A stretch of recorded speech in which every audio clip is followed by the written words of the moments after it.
There was one point I was walking towards the national park, towards the Lower Zambezi National Park, and there was actually a lot of signs of elephants. I could hear lions at night and things. It was really sort of wildlife-based area, and as I was walking down this one track, I heard all this crashing to the side of me, and there was a big bull elephant charging towards me.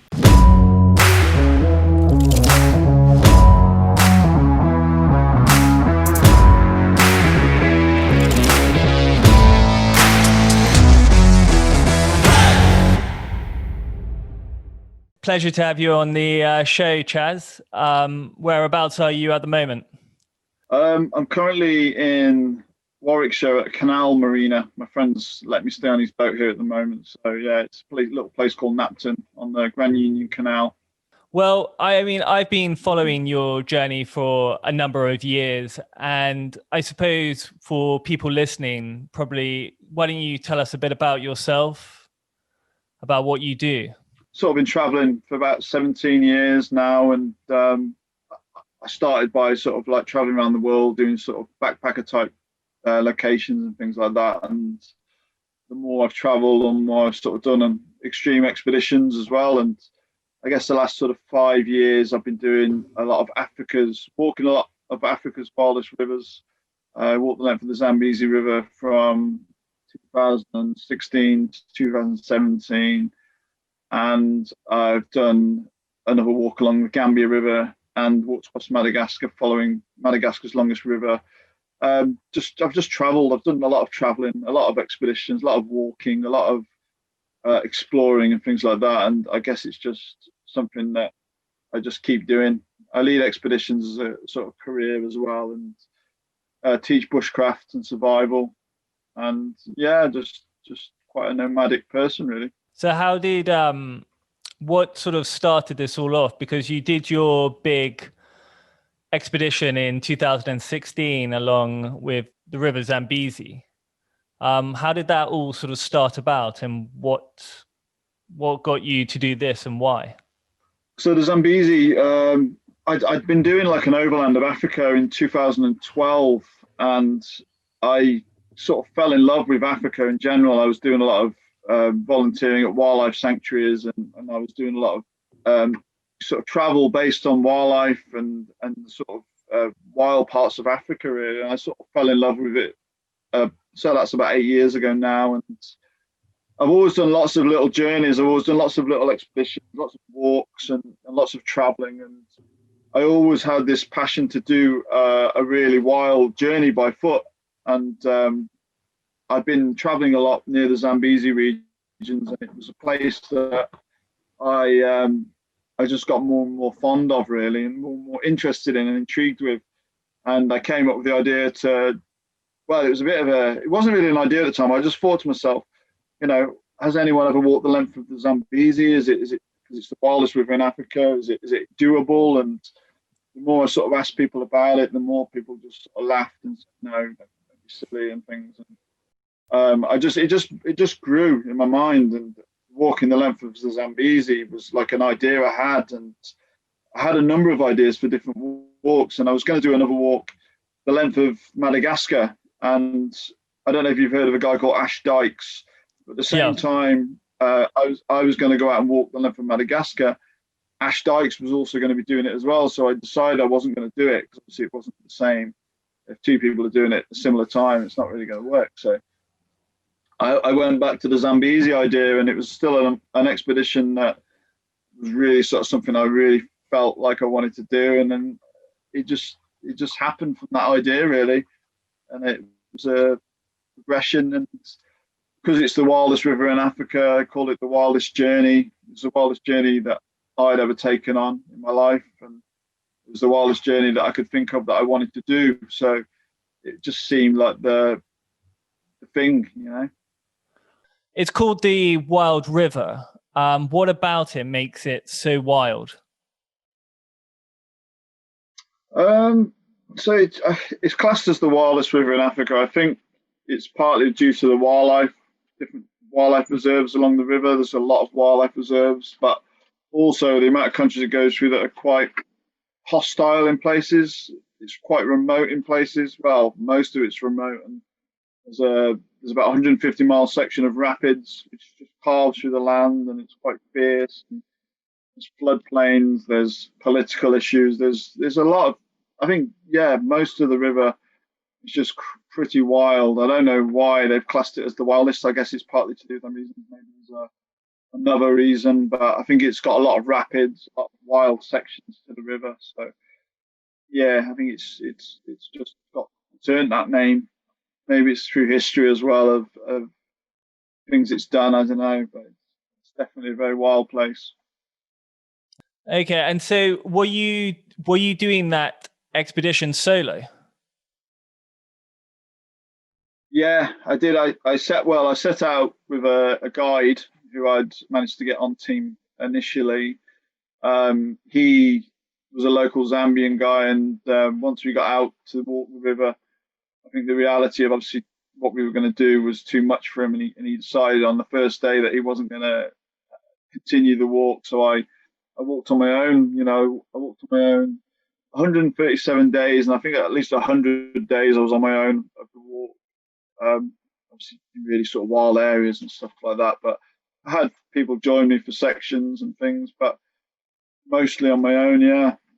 So in terms of the sort of locals that you encountered, I mean, you went through what, 5, 6 countries from the sort of Congo, Angola, Mozambique. How do the different countries sort of compare in terms of hospitality? Well, the only really country I got treated well in was Zambia. I mean, it starts in Zambia, and most of it's in Zambia. It goes through Angola for a small stretch. It goes along the border of Botswana, Namibia, and Zimbabwe. And Mozambique. So I managed to be able to stay on the Zambia side of it for the most part, really. And in Zambia, I got treated really well. There was some areas it was quite hostile, and I got a few issues, but for the most part, it was really good. And Zambia, you know, going to a village, they looked after me. You know, they treat me really well. But Mozambique was a bit the opposite, really. I got treated with a lot of suspicion there. They'd obviously been in a war and things, and it was quite a difficult place to walk through, really. So they always thought you were a sort of Western spy or spy for the government? Yeah. I mean, even in Zambia, I'd go through a village, and they'd obviously be really suspicious about why is this guy in this village and who is this person, you know, and they probably the first white person they've ever seen. And walking through their village, they were obviously really surprised and really sort of like shocked. Some of them thought I was some kind of demon or ghost or some kind of reincarnation of David Livingstone. That's probably the only person they actually knew of who would have gone through there through history. So it was they were baffled, but then once they sort of got over the fact I was obviously not a threat to them and things, that they treated me really well like a guest and invited me in. And in Mozambique, they'd just come out of a civil war, so it was more about suspicion and about this guy could potentially be a spy, this guy could be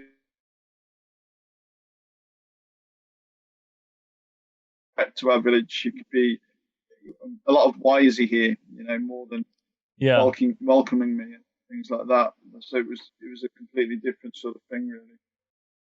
And so in terms of walking, because it's what, 2,500 odd kilometers, the river?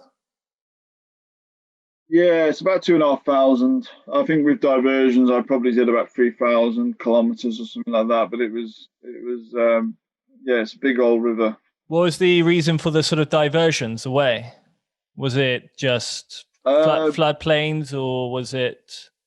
There was floodplains. I had to zigzag and things and go round and up and over, and there was like walking through swamps for a couple of weeks, and I had to keep going to high ground, trying to walk around these swampy areas and divert around national parks as well. Sometimes there was a huge national park I wasn't allowed to walk through. I had to walk around on the roads, people's properties, you know, farms, you know, swamps. There was so many things I had to make diversions for, and it was really tricky to stay by the river. As you can expect, a river is going to be overgrown. There's going to be wildlife. There's going to be really sort of difficult areas to walk through. So I found that I had to keep moving away, maybe going up hills and around and mountainous areas, and it was just really tricky.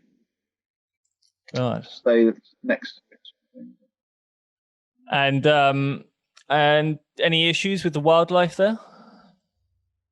The wildlife, I didn't really have many issues with it. I mean, there was a few times I was really sort of on edge because I would be walking through areas where there was a lot of buffaloes and elephants, and there was lion prints and leopard prints and things everywhere. And there was one point I was walking towards the national park, towards the Lower Zambezi National Park, and there was actually a lot of signs of elephants. I could hear lions at night and things. It was really sort of wildlife-based area. And as I was walking down this one track, I heard all this crashing to the side of me, and there was a big bull elephant charging towards me.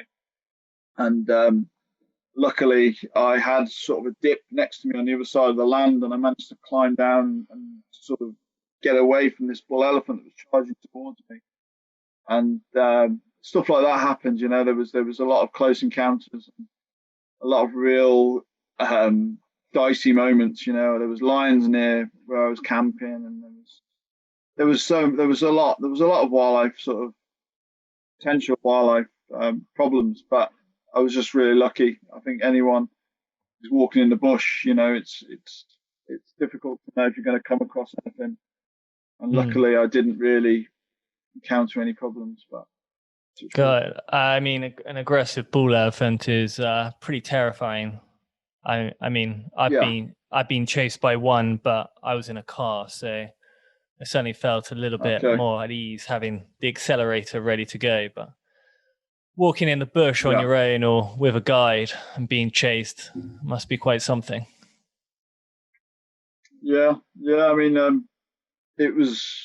Yeah, I mean, I was told as I was leading up to this park, I shouldn't be in the area, so I knew I shouldn't be there, and I knew I was potentially going to be in danger. But because you're trying to walk and you're trying to get to a safer place, you haven't got much choice unless you're going to get a vehicle. I was quite stubborn that I obviously wanted to keep walking.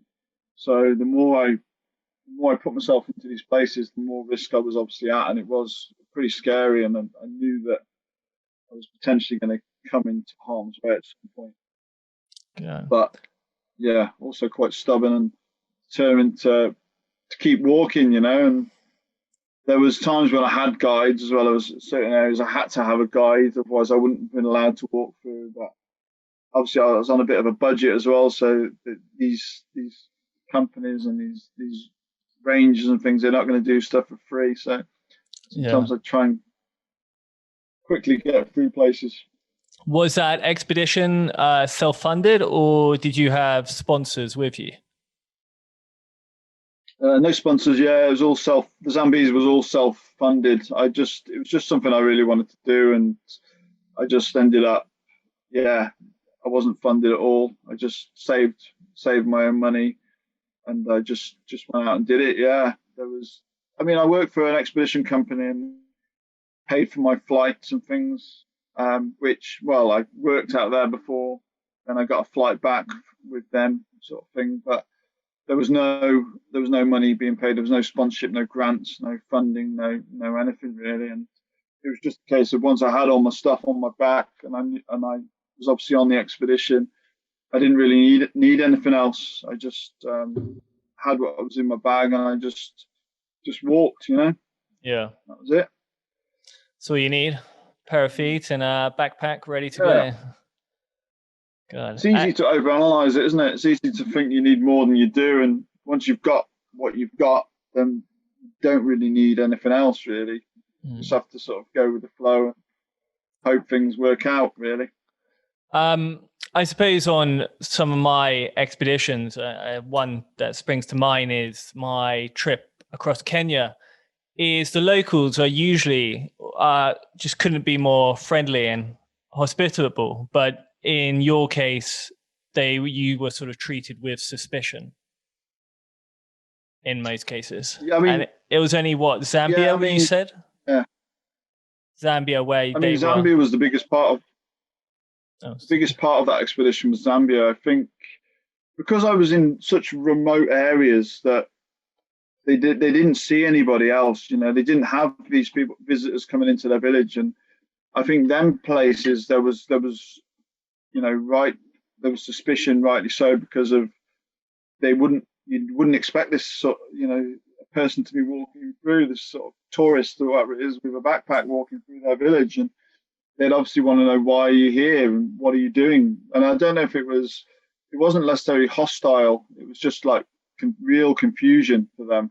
And if yeah. anything, they were a bit scared because they thought that they might be in danger. Maybe, I don't know, but it was for the most part in touristy areas and whatever else, I'd be treated amazingly. And the closer I got to sort of civilizations, I'd be treated really well, and there wasn't any issues. But Mozambique, I think it's a different sort of place.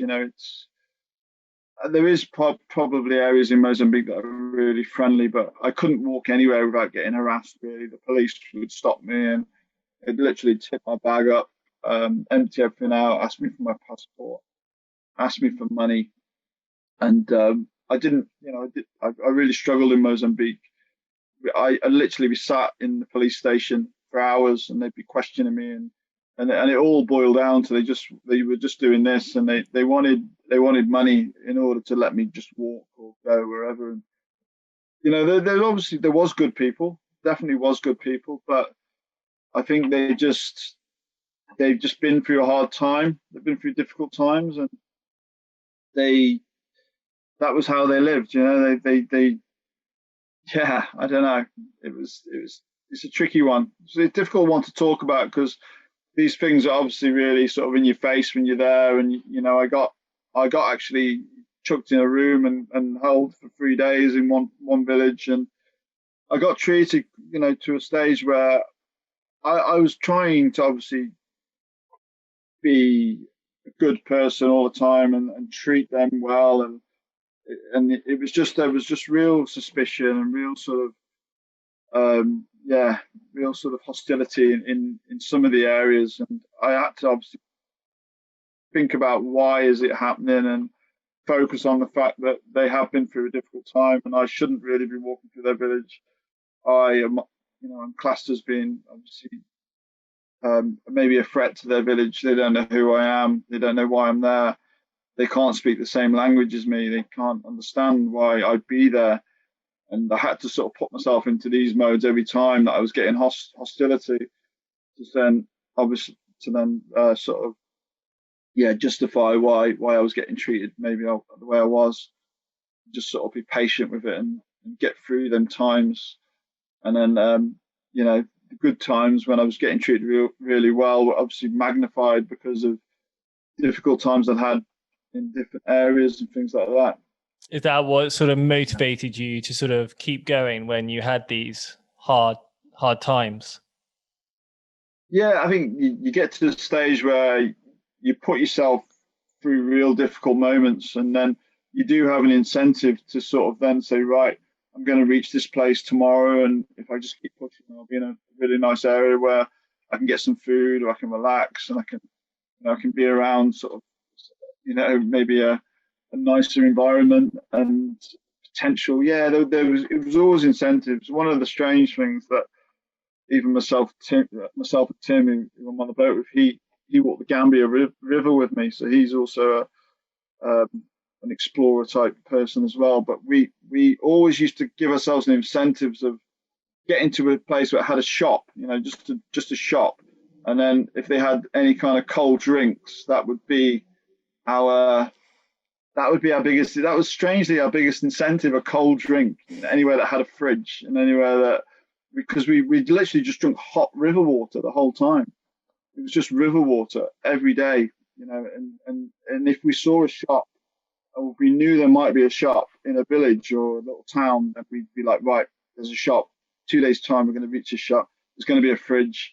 We're going to get copious amounts of cold drinks, and that happened quite a few times. It seems like a really bizarre reason to have an incentive, but it became something that was so important. Which I guess if you look at the Western world, we've just got all these material objects that we focus on, and that might have been part of it. Might have been thinking, right, I can have a Coca-Cola or whatever it is, but it was just really bizarre. I think on one of our last podcasts, I was sort of talking about a trip I did, and it was a time where in 2012, when I was cycling, I ended up sleeping in the loos, and it was purely because it had electricity and a basin. And for weeks, I'd been sort of camping in dirt and everything, and so the idea of having fresh running water and a light was great for me. Made such a huge difference. The idea of just having a basin and electricity was such a small joy to have. And I suppose for you, when you are going through 40-degree heat, walking day after day, 20 miles, the sort of idea of having a cold Coca-Cola or Sprite or water was sort of motivation to sort of keep you going.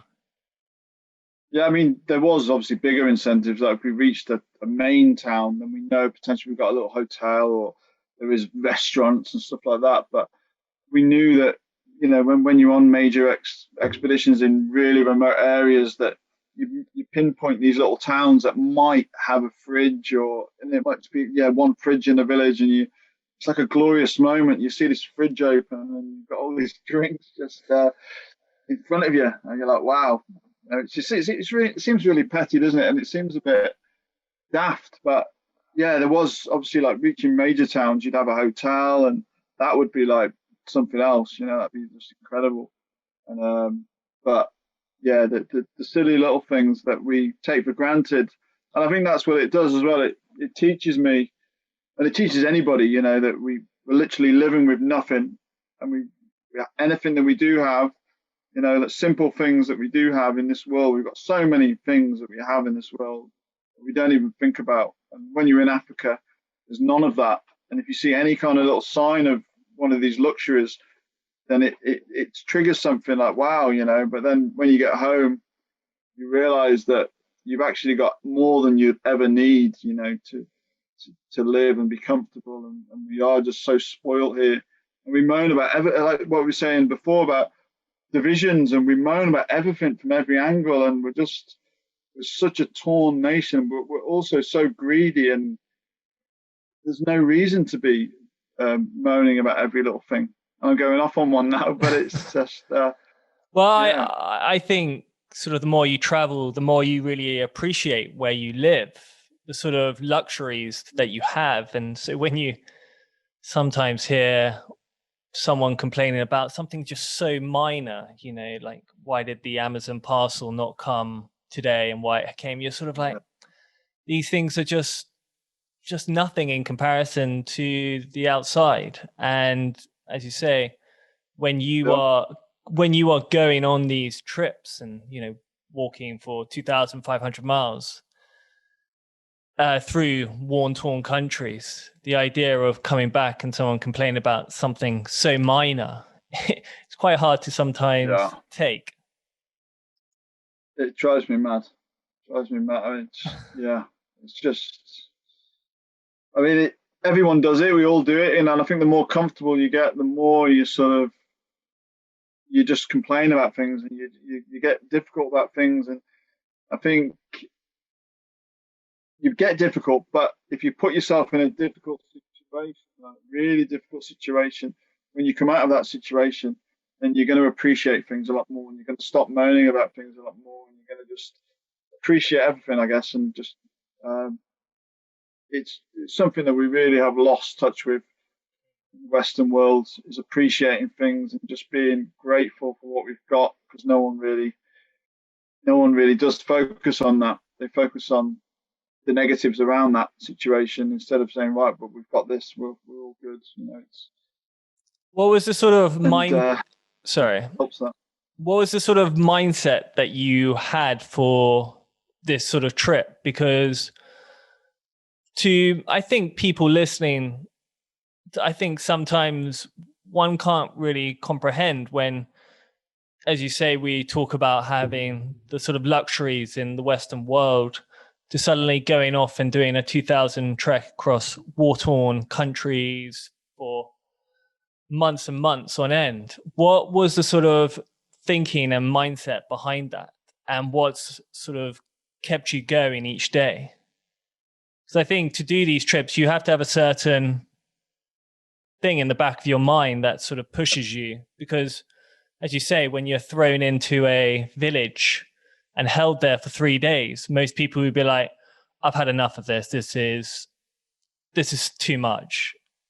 But what was in the back of your mind which sort of said, no, I've got to keep going?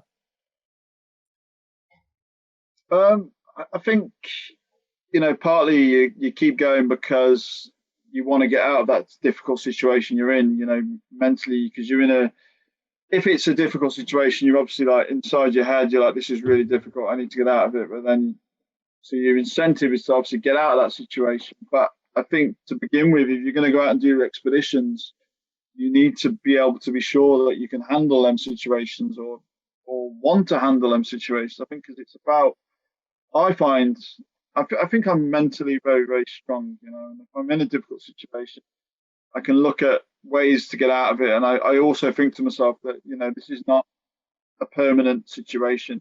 This is something I'm going through that I need to learn from, and I'm going to come out the other side, and I'm going to get to an area where it's going to be a completely different situation. And I find that expeditions are, for the most part, they're difficult. There's 50-50 maybe of euphoric moments and difficult moments, whether or not you're walking in really hot weather, getting potential threats from different areas and getting hostility, or you're getting tired, exhausted, or whatever it is. And then you've got these euphoric moments where you're camping out in wonderful places. You've got the wildlife, you've got humble people that are treating you really, really well. So there's a combination of both.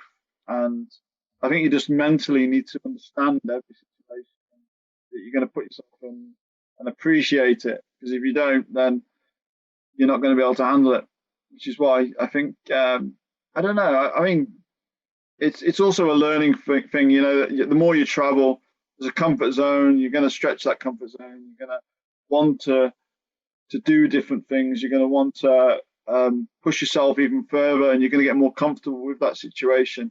So I think it's partly that, some people will be like, oh, I don't feel comfortable with that. But maybe if they did a few smaller walks, or they did a little trip out there first and did a recce of the area and figured out if they actually feel comfortable with it, then the more they get used to them things, the more they're going to be able to put themselves through them situations, if you know what I mean. And I find that, experience does help, but sometimes it's just a case of getting out there, learning from it, get your stuff. And if you like it, you like it. If you don't, you're going to come back and you're going to have learned a lesson about yourself or whatever it is, Yeah, very true. Yeah. I mean, would you do it again, or are you very much, I've done that, because you moved on to sort of the Gambia River, and a few others. Is the idea is just slowly to sort of, it's about exploring the different rivers rather than that particular area? Yeah, I think it's about, the project became Walking Africa's Wildest Rivers in the sort of battle against wildlife crime. So it was about going through different areas, walking through along different rivers, doing obviously iconic expeditions that people rarely go to these areas. So it's about exploration and discovery, and about doing something unique and different for myself, but also it's about highlighting certain problems that are happening with wildlife and the loss of wildlife.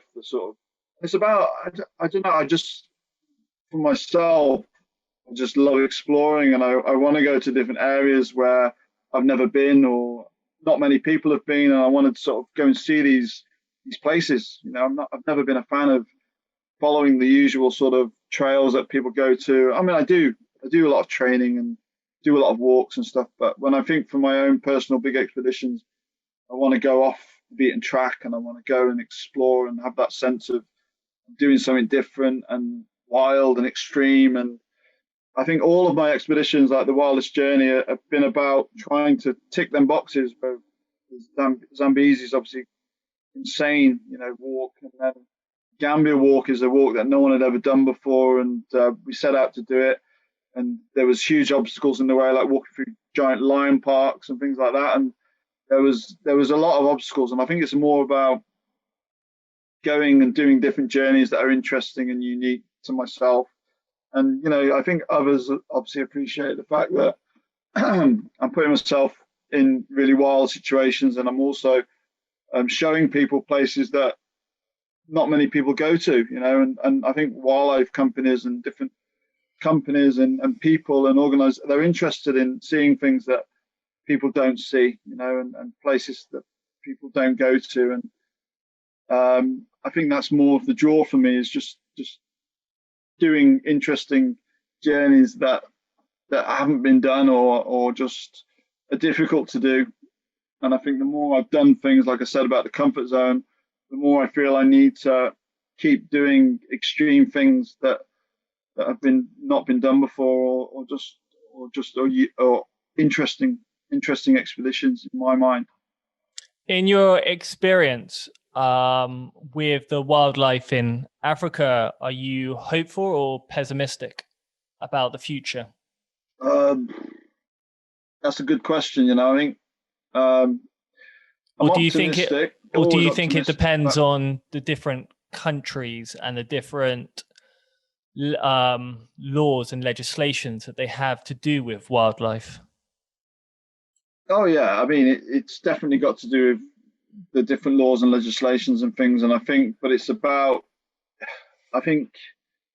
hard to see. It's hard to see how things will pan out. I think obviously the population grows, the areas get smaller, the wildlife's being poached and hunted, and it's really difficult from that side. But then you see about all these organizations and these projects that are happening, and people are slowly sort of protecting reserves and making sure that they're not going to be encroached upon by populations and things. But then also, you've got elephants and things that migrate, different animals migrate, and they're going into conflict with humans, and there's a lot of problems. And I think that, I don't want to obviously speak, you know yourself probably, but a lot of Africa is not straightforward with saying, we need this to happen, this is a problem. They'll be like, well, we've got other priorities, and it can be quite corrupt as well, and I don't want to name any sort of organizations, but there is a lot of corruption in Africa, and there's a lot of difficulties with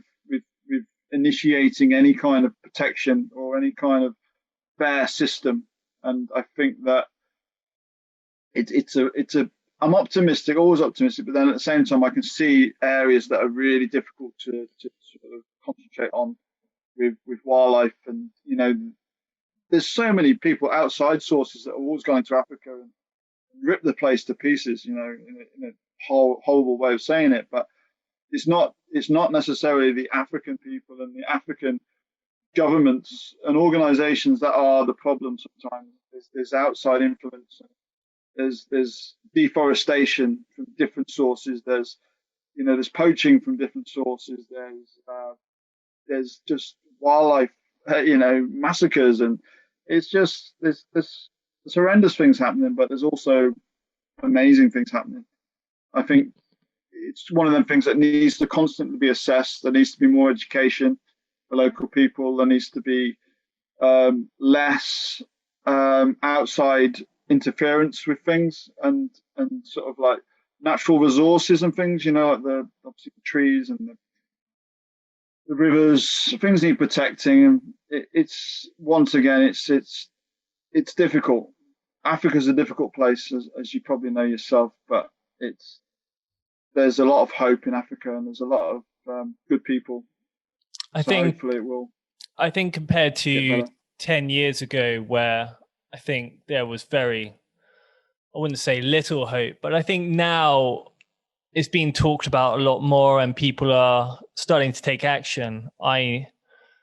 Because when I was out in Kenya in 2018, I was in the North Masai Mara Conservancy, and they have a great sort of system whereby I think 10, 15, 20 years ago or something, the government gave each Maasai family 50 acres. And what they did was then they put barriers up and fences so the wildlife couldn't move around.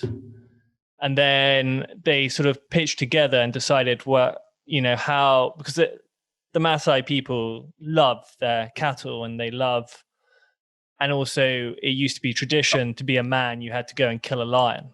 But now that's changed and they see a lion being alive is more valuable to them than a lion being dead. So they've completely changed the culture in that respect to preserve, the probably delicate ecosystem. And, when I was there, the Masai Mara was just alive it was just full of game. And I think in other countries, that sort of system could be implemented. But again, it needs to benefit the local people. And a lot of the time, elephants, when they're killed, it's not sometimes because of poaching, it's because they've encroached on farmers' land. And, the farmer has to decide whether he loses his entire crop to the elephant or kills the elephant. And unless you say, unless there's compensation or there's something, I think it's a very difficult. For them. It's definitely there's like you say about there's these real difficult issues that we don't always look at, like the land and the conflict between them. But then yes, there is, compared to 10 years ago, maybe there's more organizations, more projects, more sort of things being focused on helping and protecting and working together with the wildlife. But it's a really difficult process, and it changes all the time. The systems and the ways of doing things. But I don't know. I'm not optimistic. We'll see. Yeah, I think it's changed from where it was 10, 15 years ago. I think now there is more emphasis on preserving wildlife in Africa. And I think sometimes you've got to look at the good as well as the bad. Yeah, definitely. I think Madagascar was a place that really opened my eyes, because I was, I go through these places and I obviously concentrate on the good side of it, what's happening in good places. But Madagascar, there was the reserves which are protected and they're well maintained and they're really, really good. But then you go into the bulk of Madagascar, the core of it, and the place has been decimated. The trees are just gone, the land is just on fire, and it's hard to say anything positive about some of these parts. That Madagascar is a very lawless country in the central area of it, and there's not much known about that central area of Madagascar, and the place is being ripped to pieces with the fact that they need the trees for charcoal and building or whatever else. And it's difficult, because you see the land getting smaller and smaller and smaller, and people needing more and more and more. And yes, I think some countries there is a real emphasis on projects and protecting and whatnot, but some countries I'm seeing the opposite, and it's quite worrying, really. Yeah, because is it the rainforests in Madagascar?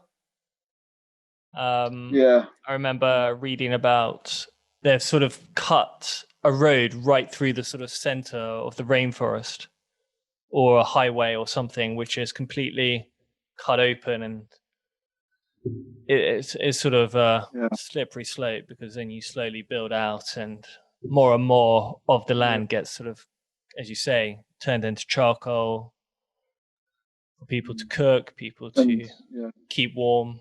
Slash and burn is also a big problem. The whole setting fire to the land, and the soil and the fertile ground is just disappearing.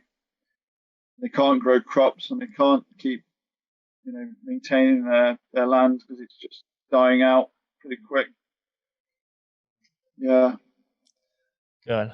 It's scary, really. Yeah. So, I mean, what's your next trip then?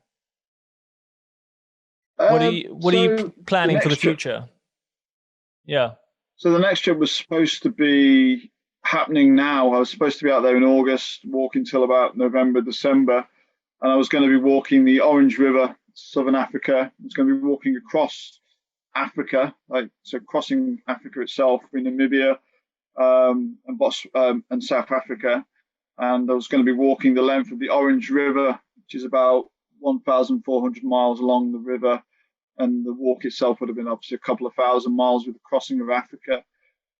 So that is still something I want to do, still something I've got on the cards, but it's difficult to obviously say it's going to happen this time, that time at the moment. So it's something that I'm saying is my next expedition, but at the same time, I'm just waiting and seeing what happens in the world.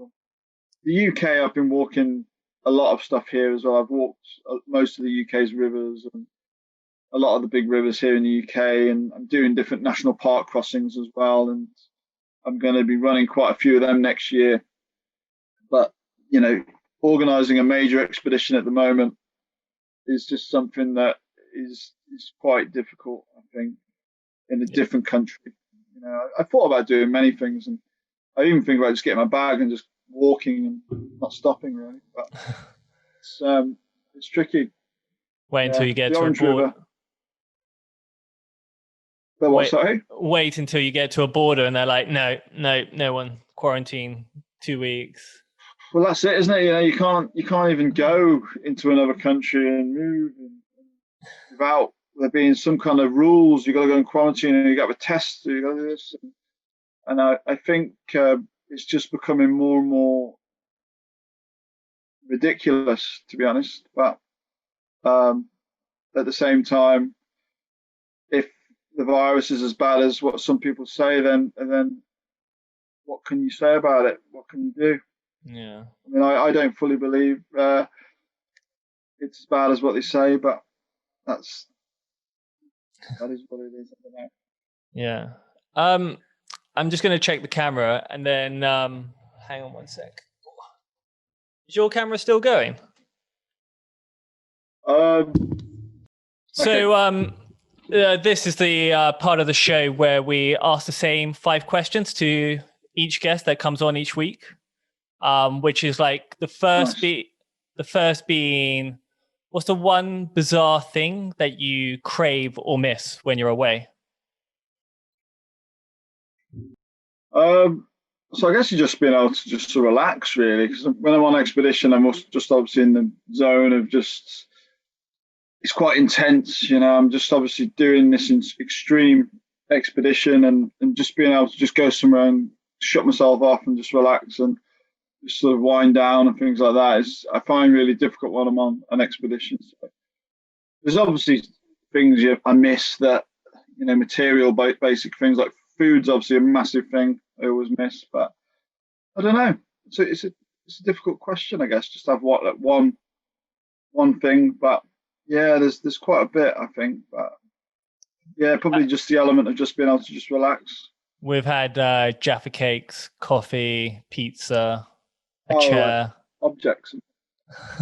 Yeah, I don't know. I think material stuff I don't miss too much. I think food is always going to be a thing because you're going to be hungry, you're going to be eating rations and things like that. And there's always certain foods I miss, like cheesecake. I like cheesecake, so maybe that's probably a good answer for that sort of thing. But I don't know, really. I don't know. It's tough to pick one particular thing that I miss, but yeah, not too sure. Okay. What is your favorite adventure book? Adventure book? Yeah. Yeah, that's a tough one. I mean, I've read quite a few.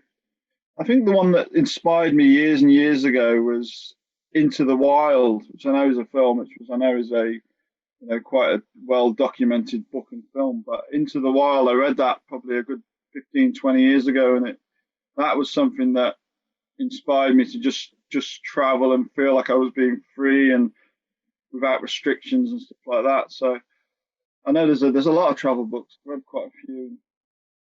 I think that one stands out more than the others. Okay. Did you have like an inspirational figure growing up? I didn't. I didn't have any sort of family members that were inspirational with the travel-based theme. I didn't really have anyone around me which was inspiring me to actually travel and do expeditions. I think it was, it was something that was just inside me to actually want to travel, I guess, and just explore. Just crave doing. I think maybe things like watching David Attenborough documentaries probably would have been my closest form of being inspired to actually the conservation and the wildlife type thing. I think probably, maybe I'll say David Attenborough, but he wasn't around me. I'll just say he was someone that was there that I looked up to maybe and sort of admired as far as what I'd like to do with my own life, Yeah. Yeah, nice. And what about a sort of favorite quote or motivational quote? Quotes. I'm not really a fan of quotes, to be honest. Quotes. I think I like the thought of just, the less you have, the richer you are. Is that a quote? That sort of lifestyle, as far as minimalizing what you have as personal objects, but then it makes you richer as far as being humble and just being more appreciative of things. And maybe the less you have, the richer you are. Yeah, I'm trying to sort of think. I think it's the Dalai Lama's proverb, which is the sort of paradox of choice. Where I can't remember the quote exactly, but it's the sort of idea of the more you have, the more worries you have, and it's a really long one which I can't recite by heart, unfortunately. But I think it goes along the same sort of lines as what you're guessing at.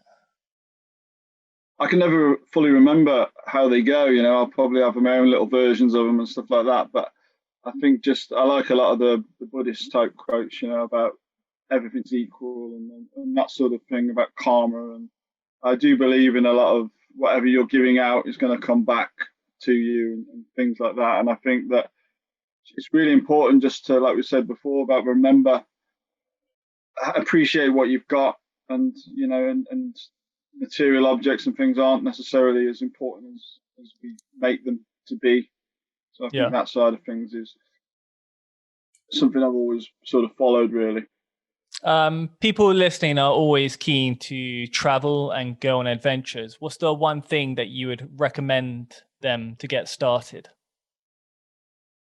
I mean, if they're in the UK, there's so many UK-based trails that are just incredible. We've got hundreds of different trails in the UK that we can get out and walk.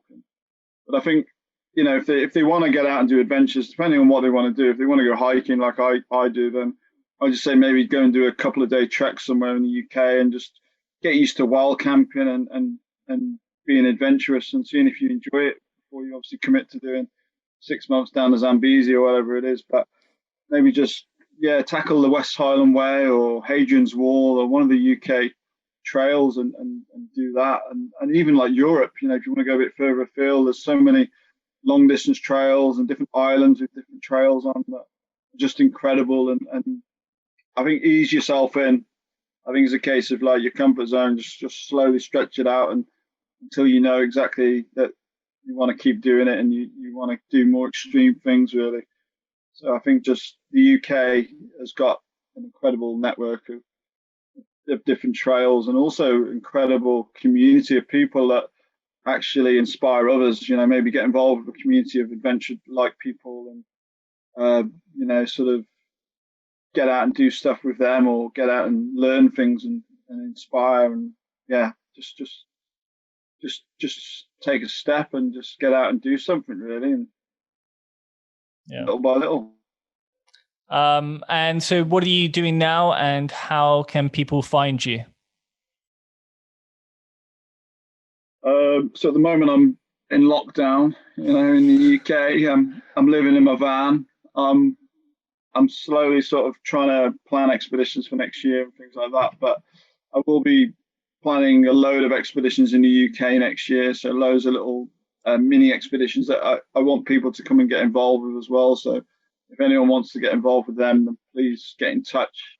The Wildest Journey is my social media platform, the name of the project, obviously walking Africa's rivers. So type in the Wildest Journey on any social media platform and you should find me. And then thewildestjourney.com is my website, which I put all of my expedition-based things on there, all of my training weekends and expeditions and my talks, my different journeys I've done. I've put them all on the website. So check out thewildestjourney.com, and that's the website. Amazing. Well, Chaz, thank you so much for coming on today. And I look forward to following your adventures next year when they all kick off. Thank you very much for having me on, John. It's been a pleasure, mate. Thank you.